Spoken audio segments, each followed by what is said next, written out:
Okay, we're going to go over the first problem in our 8th grade math home learning topics 1 and 2. This one has 3 parts. This one can be found on page 11. Okay, I changed up the numbers here. Actually, let's make this 4 just to make our lives a little bit easier here. And change up the numbers for obvious reasons. I don't want to just give you the answers. It says Lena paid $28 for 4 pounds of coffee. You probably remember me saying this, but this word for here is an indication that you're going to use division. So what I'm going to do is I'm going to rewrite this as 28 divided by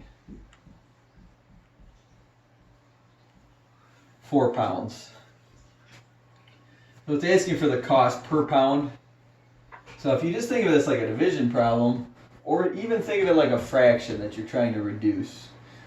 So we know that if we can get this bottom number to be a 1,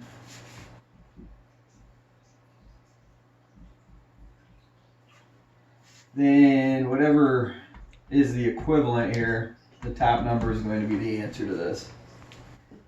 So if you think back to your rules of reducing fractions, you probably remember doing something like this where you found the greatest common factor, the biggest number that went into both, which in this example would be 4, and you divide it by both. So, pretty similar thought process going on here. Except in this example, I want to make sure that I always divide by this number. The reason why is because if I take a number and divide it by itself, I'll always get 1. And that's what it's asking for. When it says per pound, it's saying per 1 pound. Okay, so the example in this led us to $7 for 1 pound. So that means the answer to part 1 there would be $7. Okay, now part 2 says how much can you get with $1? So let me make sure I'm getting the verbiage right here, but it says how many pounds of coffee could she buy for $1?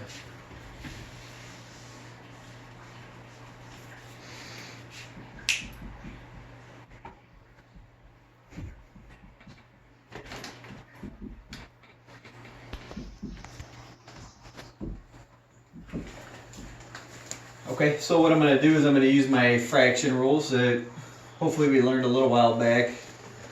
And $28 is to 4 pounds, as $1 is to blank pounds.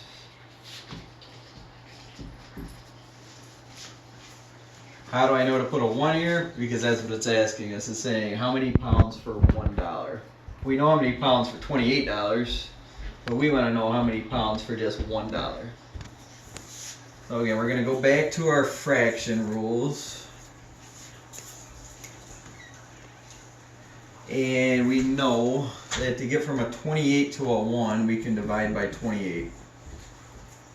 But we also know that whatever we do to the top number, we have to do it to the bottom as well. Okay, so then we're going to do 4 divided by 28, and whatever number that is, I want to say it's 0.142,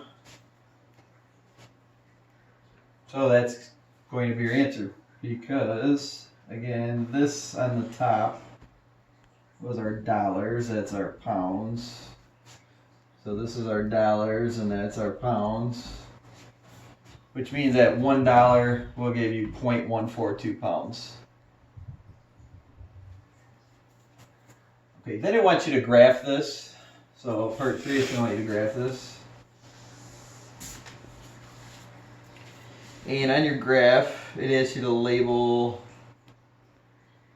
let me get this straight here, but it doesn't tell you to label, but you should always label when you set up a graph. We know that's our Y, we know that's our X, hopefully you know that. And it tells us here we have a relationship between money and pounds. Okay, so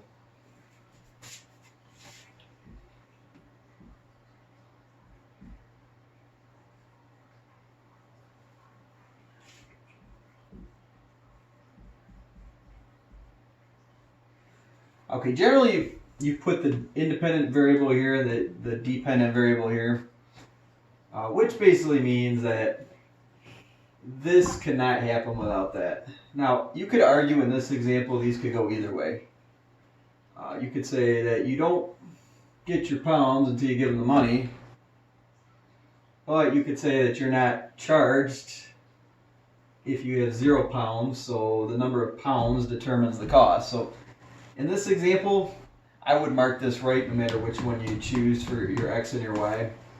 But in my example, I'm going to make that my X dollars, my Y pounds. And then I would just do something along the lines of this, 4 pounds.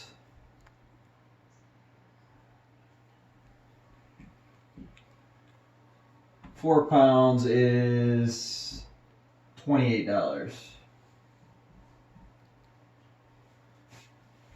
And then we know that 8 pounds would be double that cost. If we double the pounds, we're going to double the cost. So 8 pounds. And then my next point would be somewhere over here on the clock. And then I would make a line. And that would be it. So that's the solution for a sample problem that's very similar to question number 11.